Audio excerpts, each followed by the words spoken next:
Hello all and welcome back. In this video, we are going to cover Amazon CloudFront followed by a quick demo.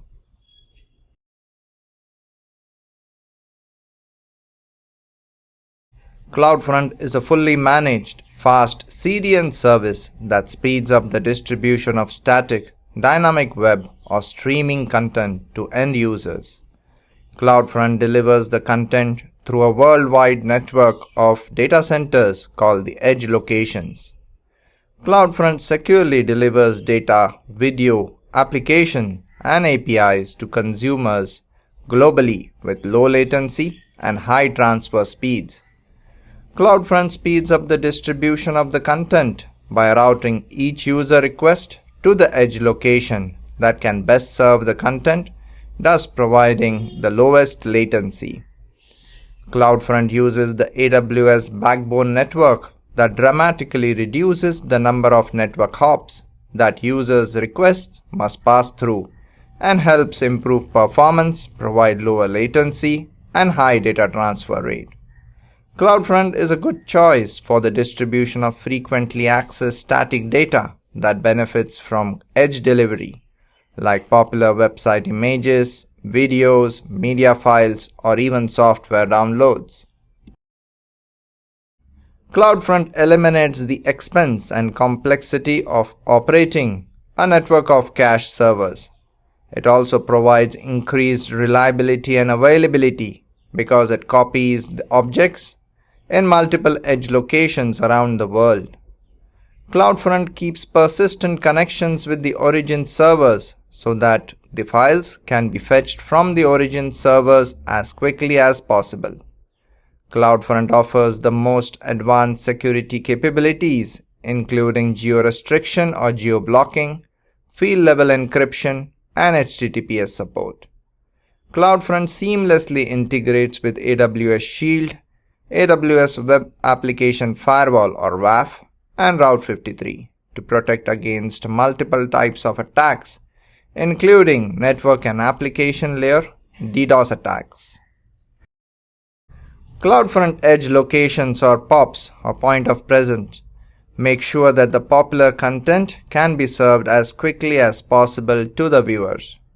CloudFront also has regional edge caches that help bring more content closer to the viewers, even when the content is not popular enough to stay at the edge location to help improve performance.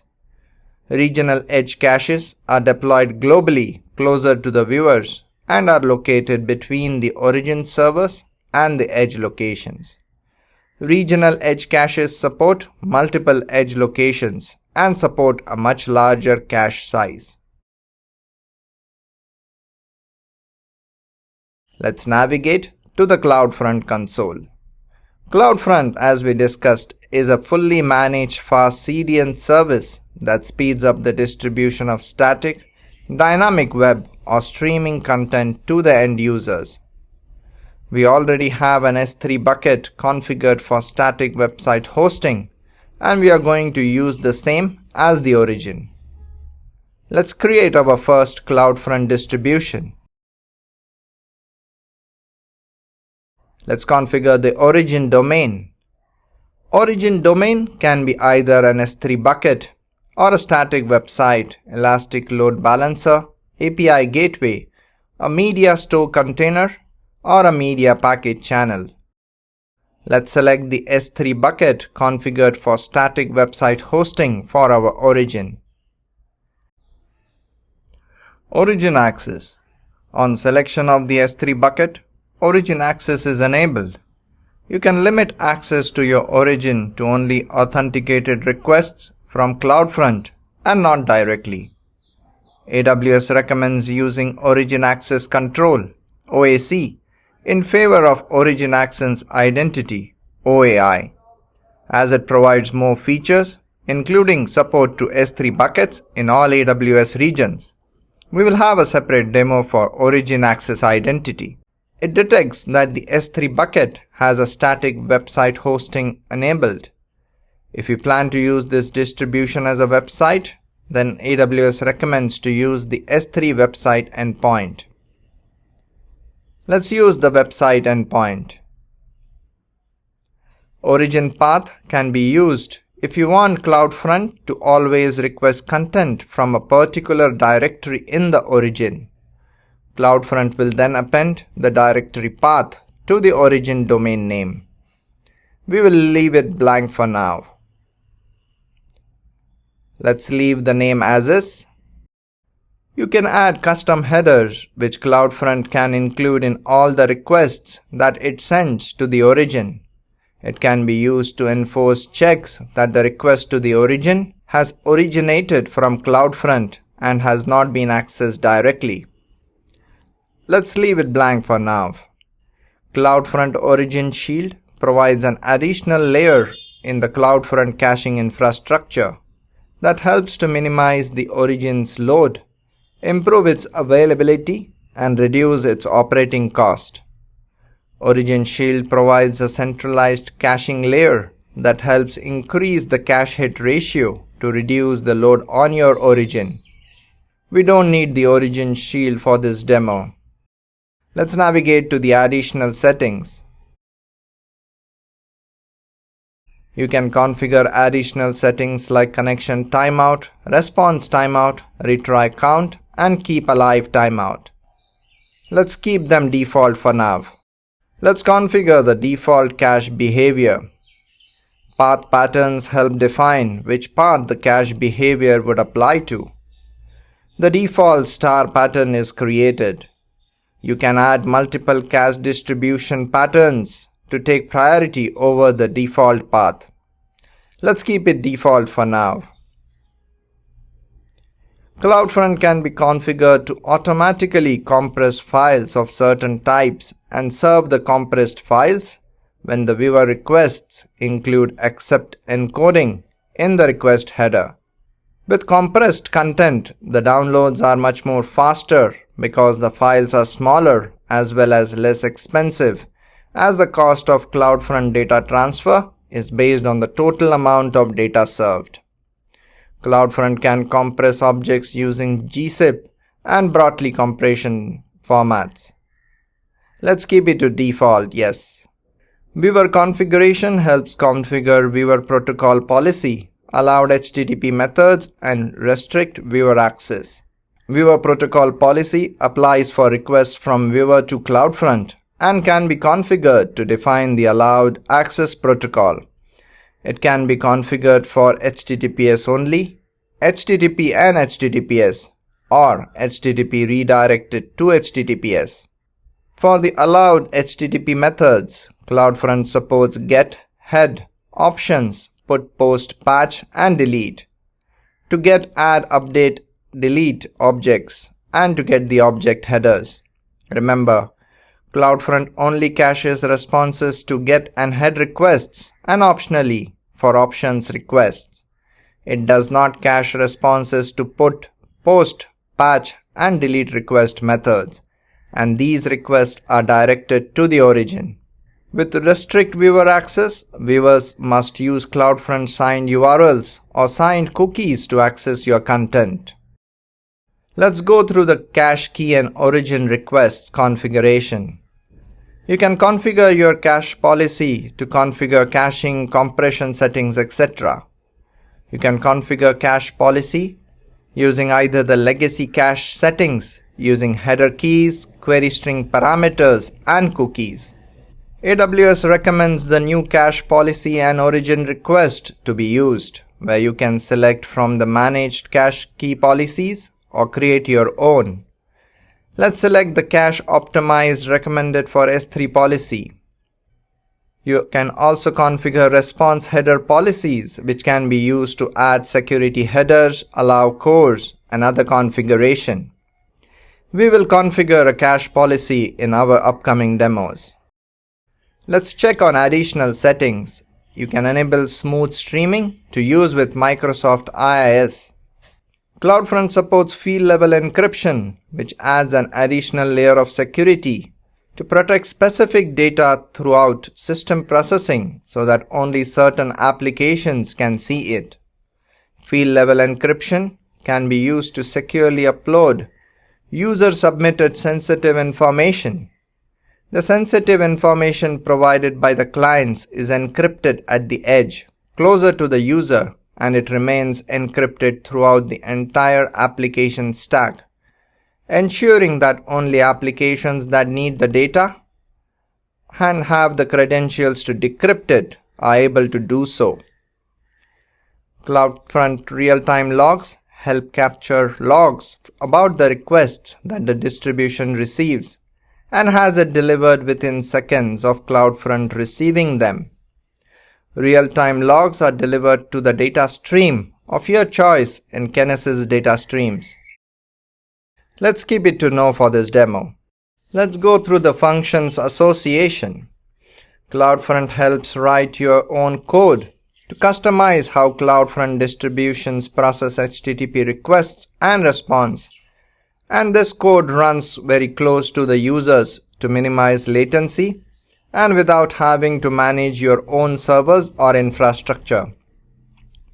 CloudFront currently supports Lambda at Edge and CloudFront functions. They can be used to cater to multiple use cases such as adding headers, performing auth checks, etc. There are some key differences between Lambda Edge and CloudFront functions. Lambda Edge supports both origin and viewer request response triggers, while CloudFront functions only support viewer request response triggers. Lambda at Edge supports Node.js and Python, while CloudFront functions only supports JavaScript. Lambda at Edge provides higher memory and packet size as compared to CloudFront functions. Also, Lambda at Edge provides access to network, file system and request body, while CloudFront functions do not. We will configure these functions in our upcoming demos. CloudFront integrates seamlessly with Web Application Firewall or WAF. WAF helps protect against most common vulnerabilities found in web applications, malicious actors discovering application vulnerabilities, or even block IP addresses from potential threats. We do not need security protections for this demo. Let's navigate to the settings. CloudFront has edge locations all over the world, and the cost for each edge location varies, and the price charged for serving the request also varies.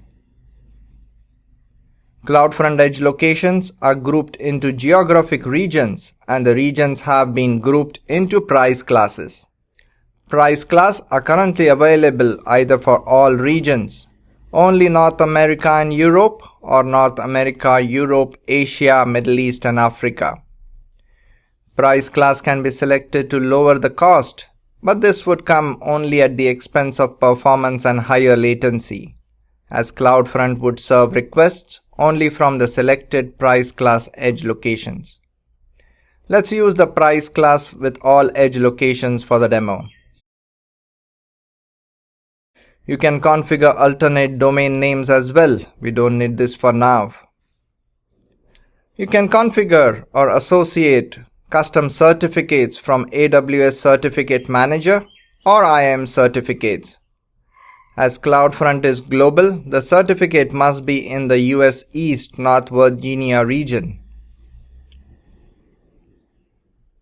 Certificates in this region are then distributed to all the geographic locations configured for that distribution.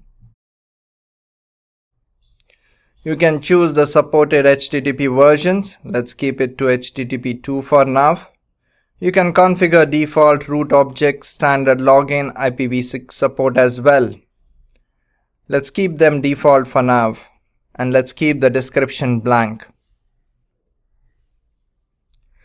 We have gone through most of the configuration. Let's go ahead and create our first CloudFront distribution. It takes around 15 to 20 minutes for the distribution to be enabled and deployed. Let's wait for it to be deployed. Let's go through the configurations of the distribution quickly. Let's go to the General tab. CloudFront provides a distribution domain name, which we will use to access the content. We have the ARN and the status. Settings cover the price, class, description, WAF, etc., which we configured earlier. Let's go to the origin. We have the S3 bucket configured as the origin. CloudFront distribution can have more than one origin within the configuration and can reach different origins based on the requested path pattern. CloudFront supports failover using an origin group. An origin group includes two origins, a primary and a secondary origin to failover to, and a failover criteria that you can select and specify. When you create and update a distribution, you can specify the origin group instead of a single origin, and CloudFront will failover from the primary origin to the secondary origin under the failover conditions chosen. We will demonstrate the origin groups in our upcoming demos. Let's go to the Behaviors tab. We have the default behavior defined and can add additional ones based on path patterns with different viewer, cache key policies and functions. You can configure custom error pages. Let's go to the geographic restrictions. Geo-restriction or geo-blocking can help allow or prevent users in selected countries from accessing the content. CloudFront distribution can be configured to define, allow, or whitelist, and deny or blacklist of countries. Let's navigate to the invalidation requests. Cache invalidation requests help remove a file from CloudFront Edge caches before it expires. To invalidate files, you can specify either the path for individual files or a path that ends with the star wildcard. Remember, cache invalidation requests are not free and will cost you. And also there is a limit on the number of invalidation requests you can execute. It's better to use file versioning instead of cache invalidation. You can add tags to the distribution as well. Let's quickly navigate to the view metrics, and you can check the distribution metrics in terms of requests, data transfer, error pages. You can also check on the Lambda Edge and Cloud Functions errors. Let's go back to our distribution. It's deployed and enabled now. Let's copy the distribution domain name and let's open it in the browser. And we can see the S3 website now opening through CloudFront. So that's it for the CloudFront Introduction demo and its deployment using the S3 static website as an origin. I hope you liked the demo. Thank you all. Alright, that was it. Thank you for watching. You can check out my website and connect me on LinkedIn and Twitter. If you enjoyed this video, please give it a thumbs up. For any feedback, please leave a comment down below. To see more videos like this in the future, hit the subscribe button. Thank you.